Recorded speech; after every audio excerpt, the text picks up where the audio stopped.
독서는 마음으로 하는 여행이고 여행은 몸으로 하는 독서다. 한 여행 작가의 말입니다. 이 짧은 문장 속에서 여행과 독서가 얼마나 닮아 있는지를 알 수가 있는데요.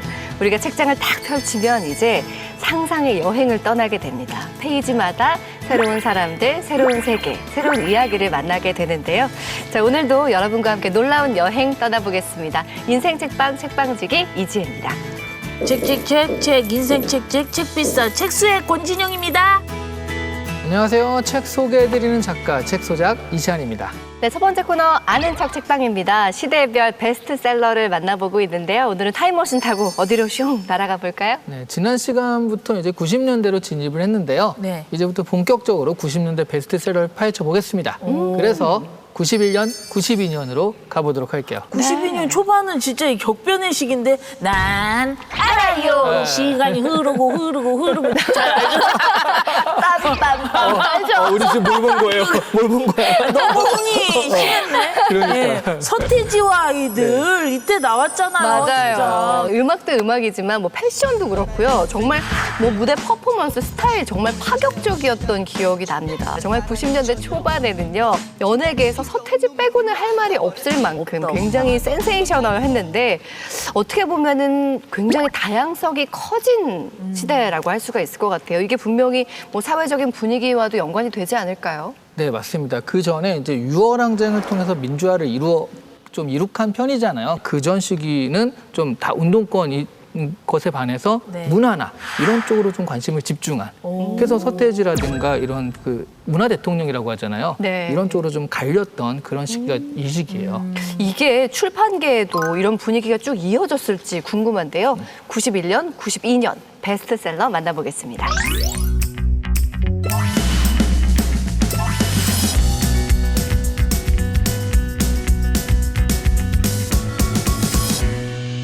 자, 쭉 보니까요. 야, 이 책이 여기 있네요. 이계진 선배님의 자, 뉴스를 말씀드리겠습니다. 딸꾹!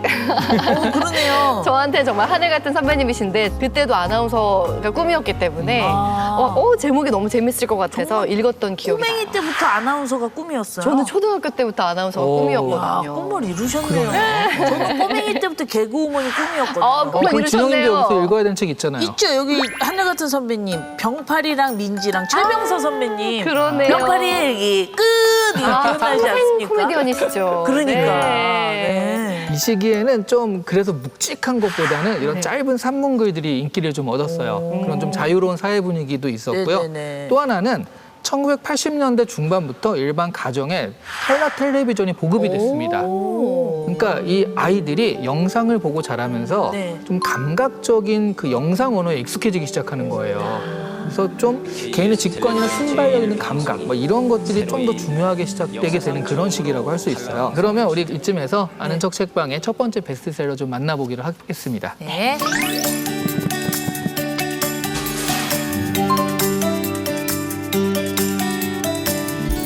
1991년 베스트셀러 1위입니다. 오쇼 라즈니쉬의 배꼽이라는 책이에요. 배꼽. 네, 인도의 명상가이자 철학자인 오쇼 라즈니쉬의 글인데요. 좀 난해하잖아요. 특히 인도 명상 가면. 근데 그런 사상을 좀 쉽게 재미있는 에피소드, 우화 같은 것들로 만들어 놓은 책입니다. 책 제목이 배꼽이잖아요. 네. 친구한테 얘기하는 거예요. 난 다른 건 몰라도 배꼽이 없는 삶은 생각할 수가 없어. 배꼽 없이는 살 수가 없어. 이렇게 얘기를 해요. 그 친구들이 왜? 그랬더니 나는 휴일이면 침대에 편히 누워서 감자를 먹어야 돼. 아니 더더욱 왜? 아니 너무 배랑간 배꼽이랑 감자랑 너무 지금 그러니까요. 못탕인데. 그러니까 아니 이해들을 못하네. 내가 배꼽이 없으면 소금 놓을 곳이 없잖아. 아 이거 구워서 여기다가 소금만 찍어 먹는다고? 이렇게 먹는다는 거예요. 이야, 그 소금 맛이 어떨지. 소금 없이 그냥 찍어도 될 것 같은데 그치? 그러니까 이런 식으로 짧은 우화로서 우리한테 좀 가르쳐주는, 알려주는 그런 책이었습니다. 이게 유시아 시인이 소개를 하면서 국내에 빵 터진 책이거든요. 명상서적이 당시 국내 출판계에 인기를 끌기 시작하면서 네. 이때 당시에 또 100만 부 이상 팔렸다는 책입니다. 또 이 책뿐만 아니라 또 91년 베스트셀러가 아까 말씀하신 이계진 아나운서의 뉴스를 말씀드리겠습니다. 딸꾹. 이 책이 있잖아요. 네. 또 9위가 인생의 가장 행복한 반시간 이런 것들인데요. 이게 전부 다 짧은 산문글 모음이거든요. 전반적으로 이런 글들이 인기를 끌었던 시기다라고 생각하시면 될 것 같아요. 그러니까 정말 뭔가 깊이 사유하고 고민하는 것보다는 굉장히 가볍고 일회성 독서를 많이 했던 것 같네요. 맞습니다. 전통적인 독서 뭐 이런 개념보다는 실리 위주의 실용 독서라든가 말씀하신 가벼운 일회성 독서 이런 것들이 점점 부각이 되면서 인기를 끌기 시작한 시기였던 거죠. 그렇군요. 그러면 92년 베스트셀러도 어떤 이런 느낌일지 궁금한데 어때요? 네, 92년에도 명상서적의 계보가 있거든요. 네. 92년 베스트셀러도 두 번째로 만나보도록 할게요. 네.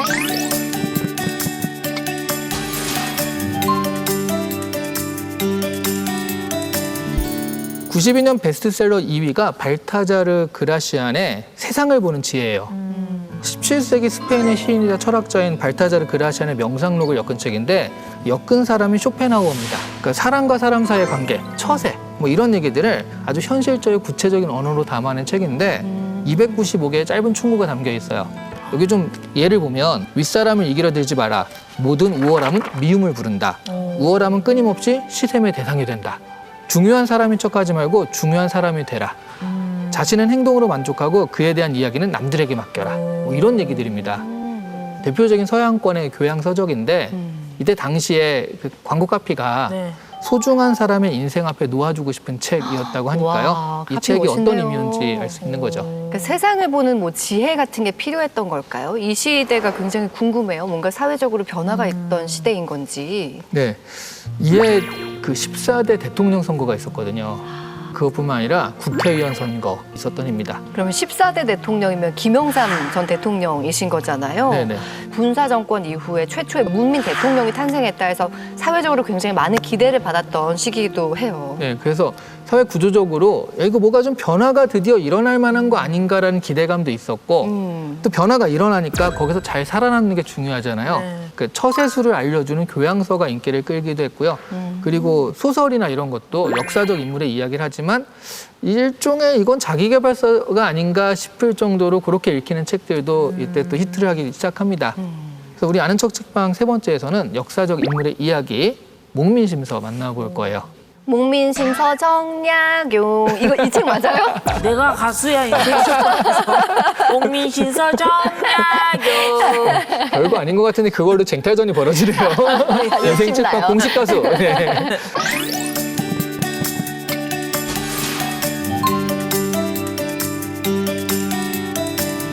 (92년) 베스트셀러 1위가 네. 바로 황인경 작가의 소설 목민심서입니다. 칠사구시 뭐 실학의 대표적인 철학자 또 실학자라고 할 수 있죠. 네. 조선 후기 사상가인 정약용의 삶을 5권짜리 소설로 만든 거예요. 이걸 쓰실 때 10년이 걸렸대요. 자료 수집하는 데 3년, 집필하는 데 5년, 다시 고치고 수정하는 데 2년. 그래서 10년이 걸렸다라고 하는데 그만큼 철저한 고증, 그 시절을 완벽하게 재현했다 이런 소리도 듣고 있습니다.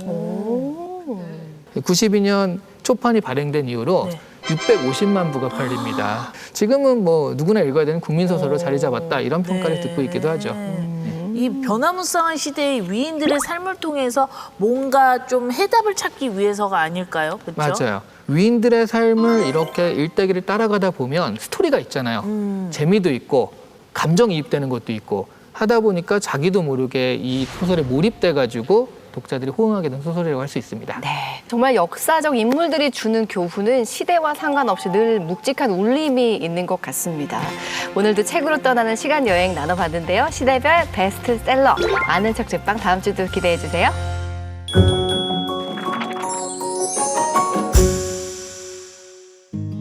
책과 인생 이야기 함께하는 인생 책방 오늘 모실 주인공은요. 22대 국회에서 가장 주목받는 차세대 정치인 중 한 분을 모셨습니다. 자, 국민의힘 김재섭 의원님 나오셨습니다. 어서 오세요. 네, 안녕하세요. 김재섭입니다. 반갑습니다. 반갑습니다.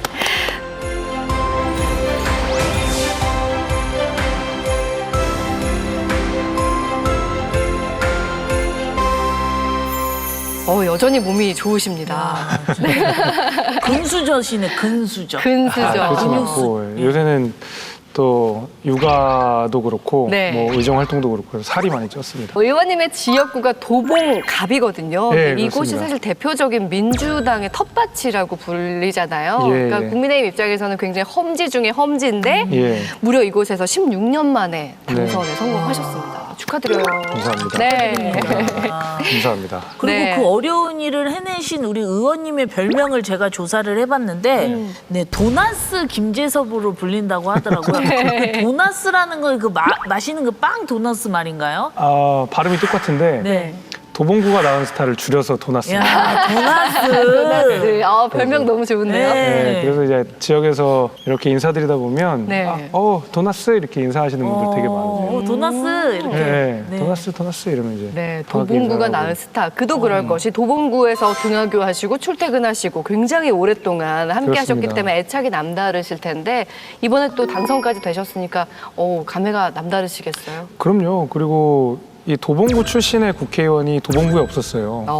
그러니까 도봉구 출신으로는 처음으로 도봉구 국회의원이 된 거고 네. 제가 딸아이를 낳는데 그 딸아이를 출생신고를 함으로써 네. 이제 4대째 도봉구에 야. 살게 되는 아, 진짜 도봉구 사람이 도봉구 정치인이 돼서 네. 도나스가 되었습니다. 도나스. 자부심이 남다르실 것 같습니다. 네. 애착만큼이나 정말 도봉구에 대해서 아는 것도 많으실 거 아니에요. 세세한 것까지. 그렇죠. 뭐 거의 제가 어려서부터 학교 다니고 네. 또 뭐 출퇴근하고 지금도 거기 살아가면서 다 놀던데 뭐 제가 뭐 공부하던데 네. 그리고 제가 뭐 버스 타고 지하철 타고 했던 데니까 쏙쏙들이 안 가본 데가 없죠. 네, 도봉구를 사랑하고 아끼는 만큼 도봉구가 앞으로 어떻게 변할지도 굉장히 기대가 됩니다. 네. 우리 도봉구가 낳은 스타 도나스 김재섭 의원님께서 선정한 인생책 궁금합니다. 바로 이 책이에요. 철학서에 대한 기존의 관념을 뒤흔들었다고 평가받는 책입니다. 탁월한 사유의 시선. 자, 어떤 책인지 먼저 만나보고 올까요? 왜 우리는 철학을 해야 하는가? 철학이 나의 삶과 어떤 연관이 있는가? 철학이 지금 이 시대를 극복할 해답을 주는가? 지금까지 우리는 철학을 실제 삶의 영역과는 다른 학문의 영역에 있는 것으로 취급해왔습니다. 하지만 실제로 철학은 개인에게 꿈을, 국가에게는 미래를 담보한다고 하는데요. 우리에게 탁월한 사유의 시선으로 삶을 주도할 수 있도록 그리하여 좀 더 선진화된 사회로 나아갈 수 있도록 힘과 용기를 주는 책, 탁월한 사유의 시선입니다. 보통 철학이라고 하면 나랑은 상관없는 이야기라고 생각하죠. 좀 뭔가 어렵게 느껴지기도 하고 뜬구름 잡는 이야기라고 생각될 수도 있는데 그 고정관념을 확 깨준 책이었던 것 같습니다. 탁월한 사유의 시선. 어떻게 보면 책의 제목처럼 시선이 사유의 시선이 이렇게 살짝 아주 살짝은 조금 높아진 것 같기도 한 그런 책인데 두 분은 어떻게 읽으셨어요? 이 철학이라 하면 보통 공자, 노자, 칸트 뭐 이런 분들이나 하는 거 아닐까 이런 생각을 했었는데 내가 어떻게 하면 좀 더 잘 살 수 있을까 이런 고민 자체가 철학의 시작이다 이런 내용을 보면서 내가 이미 철학을 이렇게 생각하고 하고 있구나 이런 생각이 들더라고요. 네. 작가님은 어떠셨어요? 이 책이요. 그 리더들의 인생책으로 굉장히 자주 뽑히는 책이에요. 그 이유가 이 책 내용이 그동안에 우리나라는 철학을 그냥 수입해서 사유를 사유하는 수준으로 받아들였다. 근데 이제는 그 개인의 사유의 시선을 좀 더 한 단계 탁월한 시선을 올림으로써 국가 수준까지 올릴 수 있다. 이런 얘기를 하는데 그런 것들이 리더들의 어떤 그 웅장한 네. 그 희망과 그리고 앞으로 나아갈 비전을 자극하는 책이구나. 읽으면서 네. 그래서 이제 이 리더들의 인생책으로 많이 뽑히는구나 알겠더라고요. 그렇군요. 철학이 왜 중요하고 또 왜 필요한지를 알려주는 책이라고 할 수 있을 것 같아요. 탁월한 사유의 시선. 의원님께서 인생책으로 고르신 이유가 있을까요? 제가 이 책을 2017년 정도에 읽었던 것 같아요. 2017년, 2018년 정도에 읽었던 것 같은데 당시에 이 최진석 교수님께서 직접 사인을 해서 제가 줘가지고 읽게 됐는데 네. 제가 사실은 2016년에 건명원이라고 하는 그 학교에 제가 다녔었어요. 네. 2016년 내내 도덕경을 배우고 저도 여기서 나오는 뭐 장자도 배우고 네. 여러 가지 이제 철학들을 배우고 나서 교수님이 그 강의를 엮어가지고 이 책을 주시면서 제가 다시 한번 그 교수님의 강의를 곱씹게 되는 그런 거였는데 네. 그래서 사실은 주입식으로 읽은 거죠, 저는. 제가 2024년인 지금 이 책을 오랜만에 펼쳐봤는데 내용이 기억이 잘 안 나더라고요. 네. 이번에 방송을 어떻게 해야 될까, 다시 읽어야 되나 라고 생각을 하다가 쭉 목차를 이렇게 봤는데 제가 디테일한 내용은 기억이 안 나더라도 제 삶의 궤적이 그냥 이 책대로 살았더라고요. 그래서 오히려 제가 가장 이 책을 잘 읽어내는 독자가 아닌가라는 생각이 좀 들었어요. 이야, 네. 굉장히 저자가 기뻐하실 만한 이야기네요. 굉장히 이렇게 말씀하시니까 어떤 책인지 더 궁금해지실 텐데요. 우리 김재석 의원님과 함께 책과 인생 이야기 키워드를 통해 알아보겠습니다. 자, 첫 번째 키워드는 바로 철학의 힘입니다. 책에서 말하는 철학의 의미를 정리한다면 뭐라고 할 수 있을까요? 어떤 인생의 지배력을 갖는 것이 철학의 힘이라고 저는 이해를 했어요. 정말로 뭐 1000만 명의 사람이 살아가면 1000만 명의 방식대로 삶을 살아갈 텐데 네. 누군가는 종속적으로 살 거고요. 누군가는 주도적으로 살 거거든요. 그럼 주도적으로 산다는 것은 어떤 기존에 있는 기준들을 타파하고 내가 세우는 기준에 의해서 세상을 재단하고 또 내 삶을 장악하고 하는 거라고 생각하거든요. 근데 그 철학이 빈곤하다고 하다 그러면 주도적이지만 빈곤할 거고요. 주도적인 삶을 사는데 철학의 힘이 강하다 그러면 주도력도 있으면서도 말하자면 세계를 이끌 수 있고 내 삶을 이끌 수 있는 좋은 삶을 살아가겠죠. 저는 철학의 힘이라면 바로 그런 거라고 생각합니다. 여기서 얘기하는 철학적 사고가 좀 어렵게 느껴지긴 하는데 네. 간단히 좀 요즘의 예를 들어서 말하자면 챗GPT 같은 경우 요즘에 네. 많이 얘기를 하잖아요.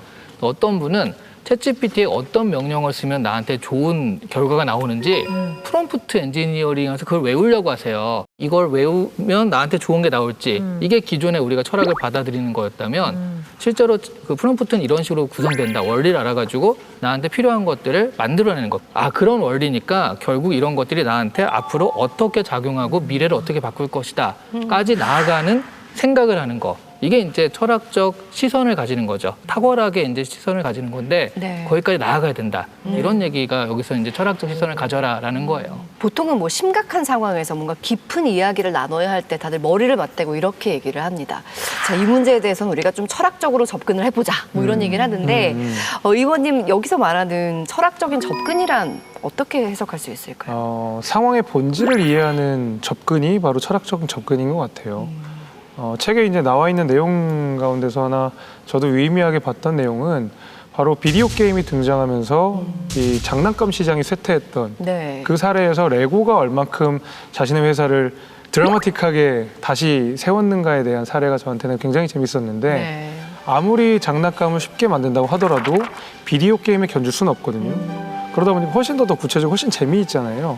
근데 레고 회사는 거기서 더 비디오 게임을 따라가는 방식이 아니라 왜 그러면 아이들은 장난감을 가지고 노는가에 대한 가장 본질적인 질문을 하게 되었습니다. 그 놀이라는 구체적인 행위를 통해서 성취감을 느끼고 또 나의 목표를 도달하고 하는 것이 놀이의 본질이다라는 것을 정확하게 꿰뚫었던 것 같아요. 그러다 보니까 오히려 어렵게 조립을 어렵게 만들고 저도 여전히 레고를 가끔 맞아요. 성인이 저도 돼서도 하는데 네. 그런 걸 꿰뚫어 봤던 것 같고 레고가 그 비디오 시장이 범람하는 가운데서도 다시 한번 우뚝 장난감 업체로 설 수 있었던 그런 계기가 된 것 같습니다. 그것이 바로 가장 중요한 철학적 접근이다라고 생각을 합니다. 성공과 실패 얘기해서 네. 갑자기 궁금해졌는데 의원님이 그동안 걸어온 길이 굉장히 궁금했어요. 아직 네. 젊은 의원님이신데 보니까 너무 좀 뜻밖의 길들을 걸으셨더라고요. 법대 나오지 않으셨어요? 맞습니다. 근데 IT 기업을 창업을 하셨고 맞습니다. 2년 만에 청년 정당을 또 창당하셔서 정치에 또 입문을 하시고 와. 이 과정에서 삶에 어떤 뭐 철학적인 변화가 있었던 걸까요? 제가 뭐 IT 기업을 만들고 또 창당을 하고 한 거는 네. 사실 이 책을 읽을 때쯤 이후였거든요.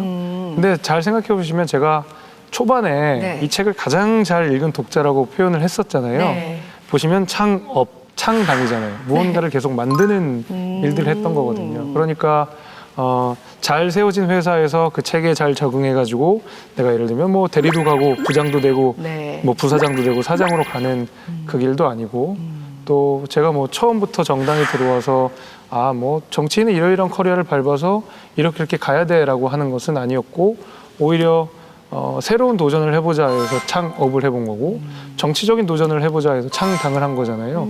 사실 책이 이야기하고 있는 내용들은 그런 거라고 보거든요.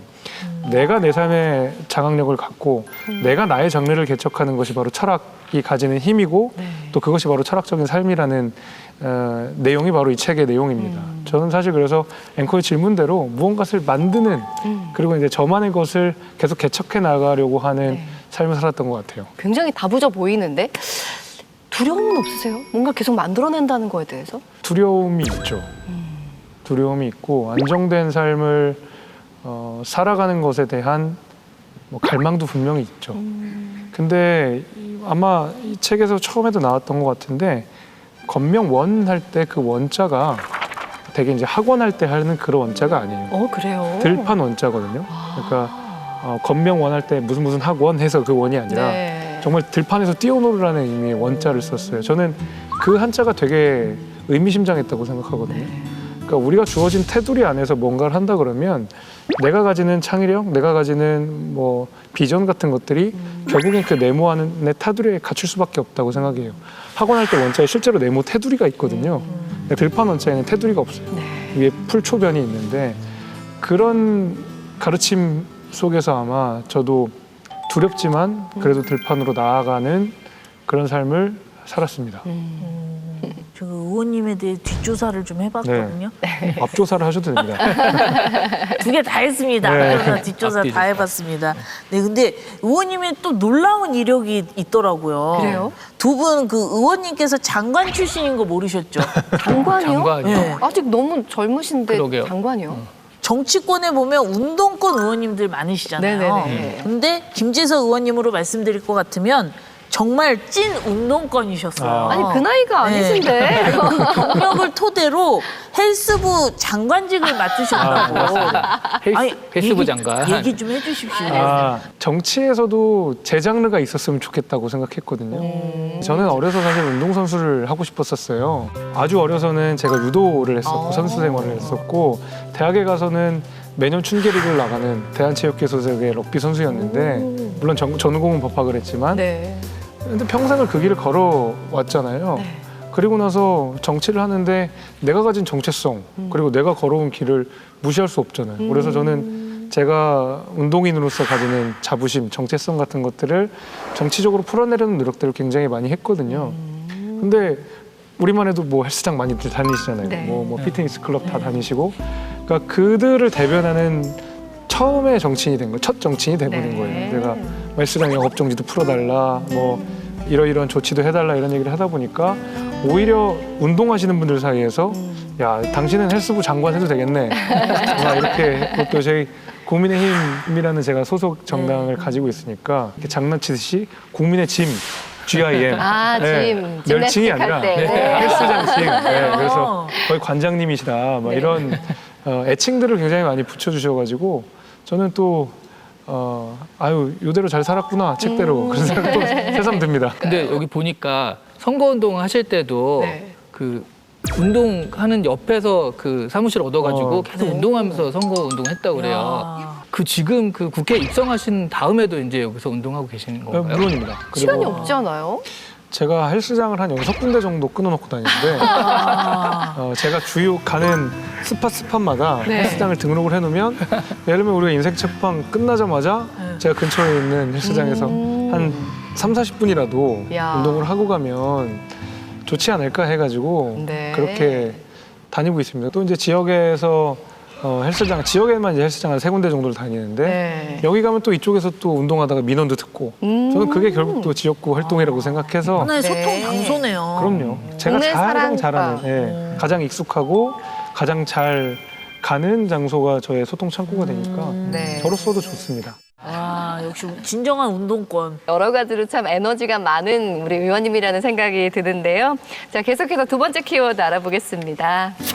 자, 두 번째 키워드는 철학이 있는 나라입니다.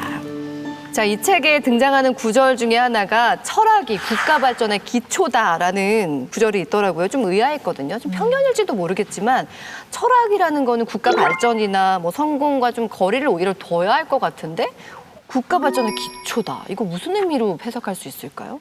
책에 그런 내용이 나와요. 철학을 전공하는 이 저자에게 뭐 관상 봐주세요, 사주 봐주세요 이런 얘기를 하는데 오히려 이 저자가 중국에서 철학을 한다고 이야기를 하니까 그 중국의 누군가가 철학은 국가 발전의 기초입니다라는 이야기를 하고 굉장히 충격을 받았다는 이야기를 책에 녹여놓습니다. 네.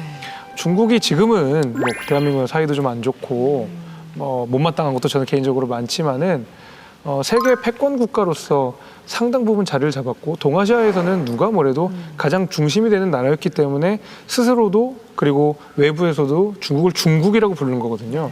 아마 중국이 그런 패권 국가로서의 자리매김을 하는 데는 당연히 철학의 힘이 있었다고 이 저자는 이야기하고 있습니다. 미국만 해도 비슷하거든요. 그러니까 원래 어떤 자연스럽게 발생한 것이 아니라 뭐 전쟁 중에 그다음에 뭐 이민자들이 가면서 미국이라는 나라가 만들어졌는데 국가를 만드신 분들의 철학과 사상들이 그 나라의 헌법에 담겨 있고 그 나라의 문화에 담겨 있거든요. 그러니까 이렇게 문화와 철학과 사상이 녹여져 있는 나라들은 세계적으로 다른 나라에 비해서 선도력을 가질 수밖에 없다라고 이 책에서는 이야기하고 있고 그것이 바로 철학이 있는 나라가 힘이 있는 나라다라는 명제로 귀결이 되는 것 같아요. 그러니까 지금 뭐 정치, 국가 이야기 하셨는데 국가를 보통 분류할 때 뭐 선진국, 뭐 개발도상국, 중진국, 후진국 이런 식으로 구별을 하잖아요. 우리나라는 어느 정도 왔을까요? 이 정도면 선진국 아닙니까? 우리나라 진짜 좋은 나라 아니에요? 어때요? 저는 그 어른이라는 말이 있잖아요. 네. 어른. 그 몸은 어른인데 정신은 아직 어린이인 그런 상태. 예. 약간 우리나라가 그런 상태가 아닐까. 경제적으로나 GDP나 이런 걸 보면 충분히 선진국 대접을 받을 만한데 네. 선진국으로서 세계를 선도하고 있는가는 조금 아닐 수 있거든요. 그래서 약간 어른이 상태라고 저는 생각을 해요. 그 의원님은 어떻게 생각하시나요? 거의 저도 비슷하게 생각을 하거든요. 우리나라가 세계 어느 나라에 비해서도 뭐 기술 경쟁력이나 경제력이나 뭐 군사력이나 이런 면에 있어서 이 한반도의 크기라든지 인구를 생각해 보면 굉장히 좋은 성과들을 내고 있는 나라인 것은 사실입니다. 그러나 선도국이냐라는 질문에 대해서는 저도 주저할 수밖에 없는 것 같아요. 우리가 누리고 있는 거의 대부분의 것들은 사실은 외국에서 가져온 것들이 대부분이거든요. 뭐 하물며 제가 있는 정치만 해도 의사당만 해도 그다음에 국회의원이라는 제도만 해도 우리나라에서 만들어진 제도가 아니라 서구 사회로부터 가져온 개념들이거든요. 이 정장을 입는 것부터 사실은 유럽에서 가져온 전통들이거든요. 그러니까 다시 한번 질문을 했을 때 대한민국에서 만들어져서 세계의 모든 사람들이 이용하고 있는 그런 문화라든지 기준 같은 것들이 얼마나 많냐라는 것이 선도국을 측정하는 기준이라고 한다고 했을 때 그런 것들이 많지 않다라고 하면 여전히 우리나라는 갈 길이 좀 더 많이 남아있다 이렇게 생각할 수 있을 것 같습니다. 근데 저는 우리나라가 충분히 저력이 있는 나라인 것 같아요. 네. 한글만 해서도 말씀하셨지만 이렇게 글을 또 만든 나라는 없거든요. 직접 네. 누군가가 글을 만들어서 그리고 거의 모든 발음들을 다 소화해낼 수 있는 이런 문화적 경쟁력들이 있는 나라가 저는 분명히 대한민국이라고 보고 네. 요새 나오는 K문화라고 하는 것들이 저는 그런 거기 때문에 언제든지 선진국으로 갈 수 있는 단계다 이렇게 정의하면 맞을 것 같습니다. 네. 선진국 말 그대로 정말 앞서서 나가는 앞으로 나가는 나라 뭔가를 선도할 수 있는 그 능력과 힘이 있는 나라를 말하는 걸 텐데 그럼 우리가 이제 선진국으로 한 단계 나아가기 위해서 꼭 필요한 거 어떤 문제를 해결하는 게 가장 시급할까요? 어떤 특정한 문제 해결로서 선진국이 된다고 보진 않고 이 책이랑 좀 연결을 한다 그러면 앞으로 대한민국이 어떤 나라가 되어야 되는지에 대한 뚜렷한 국가 철학은 정립을 해야 되는 것 같아요.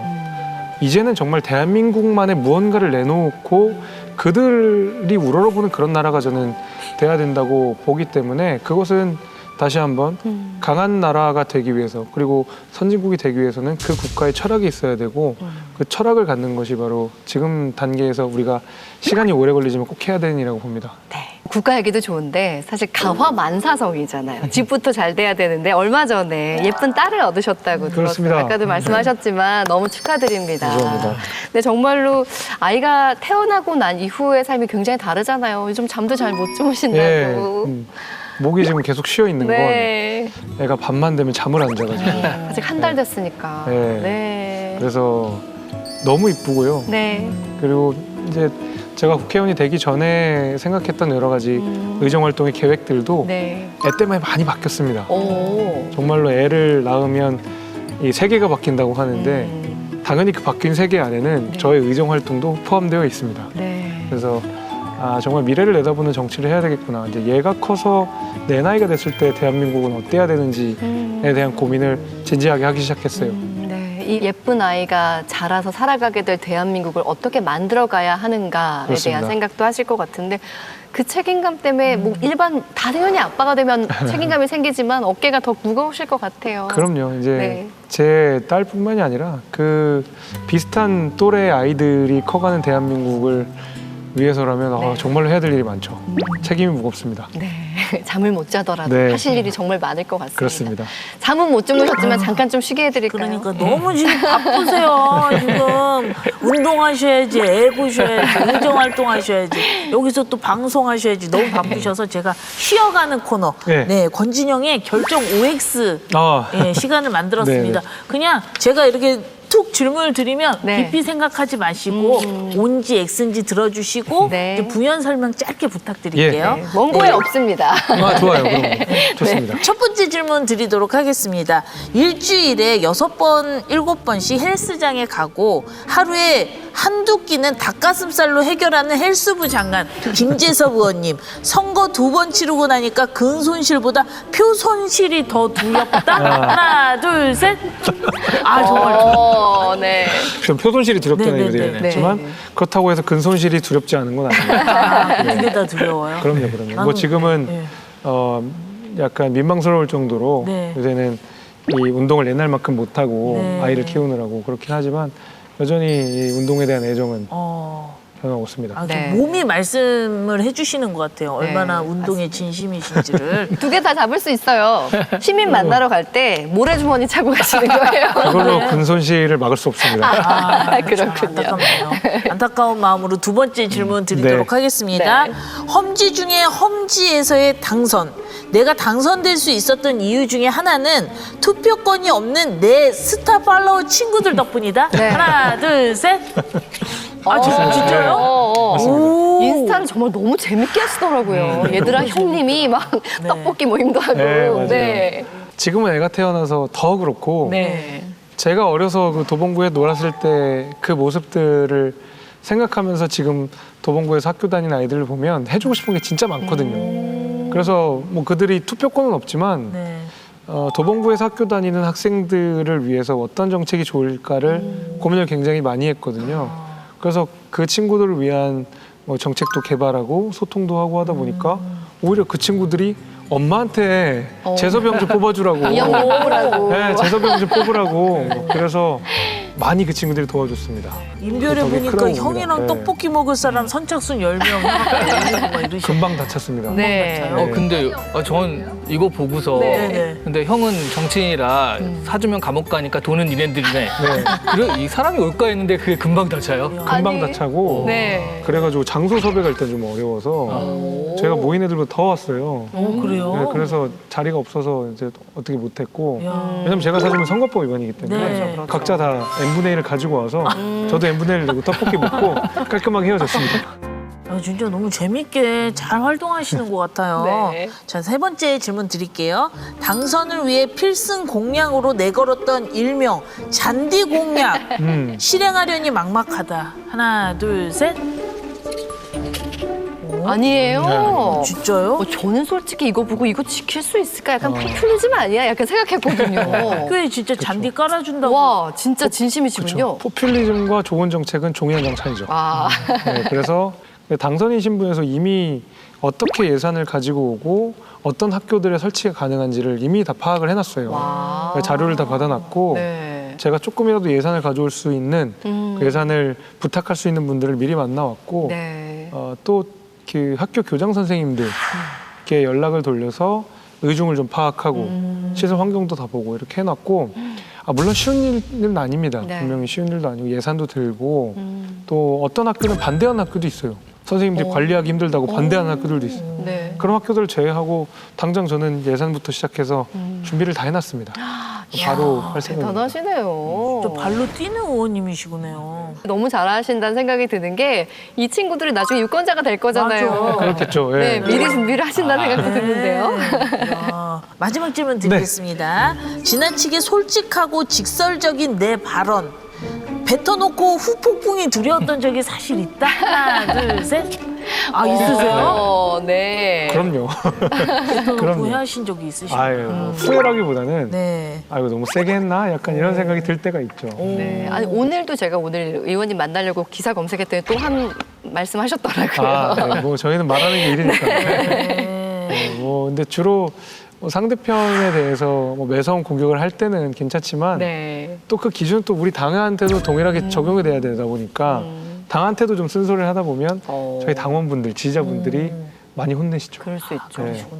그래서 아, 또 혼나겠네 이러지만 또 욕 많이 먹고 열심히 일하고 있습니다. 아, 일도 많이 먹고 일도 열심히 하고 어쨌든 솔직한 답변 감사합니다, 의원님. 네, 감사합니다. 네. 아, 우리 김재석 의원님의 더 인간적인 면모를 볼 수 있었던 네. OX 퀴즈였던 것 같아요. 자, 마지막 키워드 보겠습니다. 김재석 의원님의 책과 인생 이야기. 마지막 키워드는 소신의 정치입니다.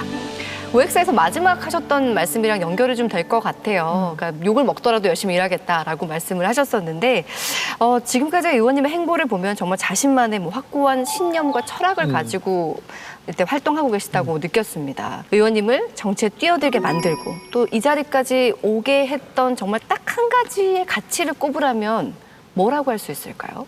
사실은 우리는 남이 정해놓은 기준에 의해서 많이 살아가게 되잖아요. 저만 해도 저는 법대도 좀 좋은 성적으로 졸업을 했는데 변호사를 안 했다? 그러면 이거는 이상한 사람처럼 취급을 받게 되거든요. 근데 저의 질문은 그거였어요. 왜 나는 하고 싶은 일을 하면 살면 안 되는가? 사회적 시선은 뭐가 그렇게 중요한가? 그렇게 사는 삶은 좋은 삶인가? 그렇게 사는 삶은 행복한 삶인가? 남들이 좋아 보이는 삶이 좋은 삶인가에 대한 고민이 굉장히 많았고 그 과정 속에서 뭐 깊은 고민을 저 스스로도 했고 그 해답은 결국에는 각자가 각자의 일을 잘하는 그리고 누구나 사회적 기준이라는 건 있겠지만 그 기준을 무시하고도 자신의 창의력을 그리고 자신의 어떤 개별성들을 분출해낼 수 있는 사회를 만들어야 되고 그건 정치의 역할이 중요하다고 봤습니다. 네. 그런 정치를 해야 된다고 생각했기 때문에 이 책의 내용을 빌려서 그런 나라를 만드는 그런 선진 국가들을 만드는 선도 국가를 만드는 것이 제 정치 여정에서 되게 중요한 철학이었던 것 같습니다. 초선 의원이시잖아요. 이제 지금 이번에 원내 부대표까지 맡으셨다고 얘기를 들었습니다. 각오 한 말씀 부탁드려요. 국민의힘이 여당임에도 불구하고 이번 22대 국회의원 선거에서 많이 졌습니다. 그것은 우리 정부가 좀 잘 가라는 국민들의 회초리라고 저는 생각을 하고 여당으로서 저는 정말로 민생을 위해서 그리고 다시 한번 우리 보수 정당이 그리고 우리 정부가 국민들께 신뢰를 받기 위해서 그런 역할들을 저는 초선으로서도 그리고 부대표로서도 해야 된다고 보고 앞으로도 그런 역할 충실히 잘 해내겠습니다. 네. 안팎으로 정말 많은 기대를 받고 계신 의원님이신데 오늘 이야기 나눠보니까 왜 그런지를 좀 알 것 같아서 22대 국회 의정활동 하시면서 꼭 이루고 싶으신 목표 같은 게 있을 것 같아요. 제가 아이를 낳고 나서 세계를 보는 관점도 바뀌었고 네. 의정생활을 하고 싶은 방향도 바뀌었잖아요.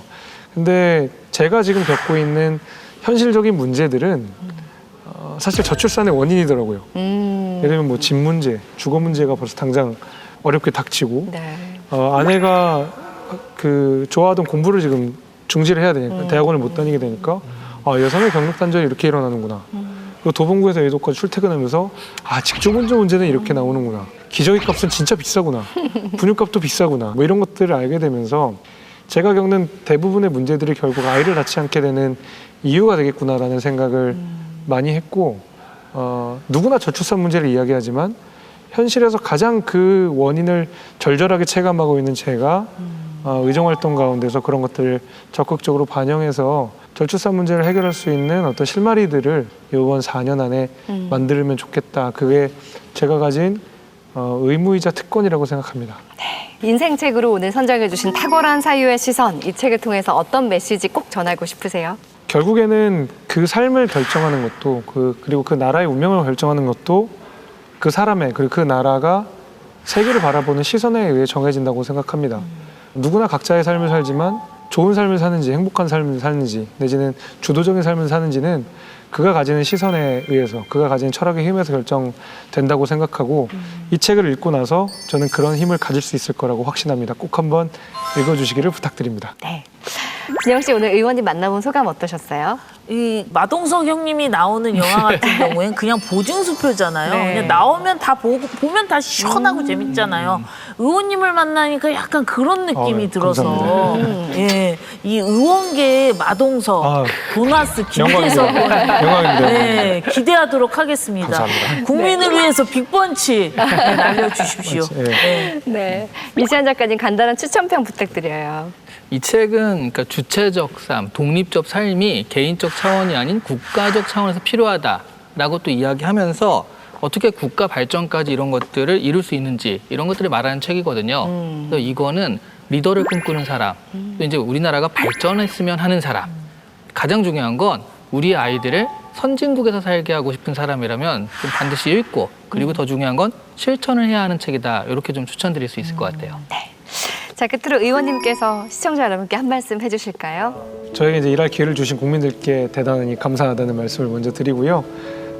제가 잘하고 있다 그러면 이 책의 역할도 큽니다. 제가 이 책을 추천하기 위해서 나왔기 때문에 저의 큰 인생의 자양분이 된 책인 만큼 시청자분들께서도 한번 읽어보시고 각자가 각자의 삶에 주체력을 갖고 독립적인 힘을 갖는 그런 기회가 되셨으면 좋겠습니다. 저도 그런 삶을 살고 그런 정치를 해나가겠습니다. 지켜봐 주시고 많이 응원해 주십시오. 감사합니다. 예쁜 딸아이의 아빠, 22대 국회의원 하나하나 이름표를 새롭게 만들어 가시면서 이제는 도봉구가 나는 스타가 아니라 대한민국이 나는 스타로 더욱더 성장하는 정치인이 되기를 응원하겠습니다. 자, 지금까지 국민의힘 김재섭 의원님과 함께했습니다. 고맙습니다. 감사합니다. 감사합니다. 수고하셨어요.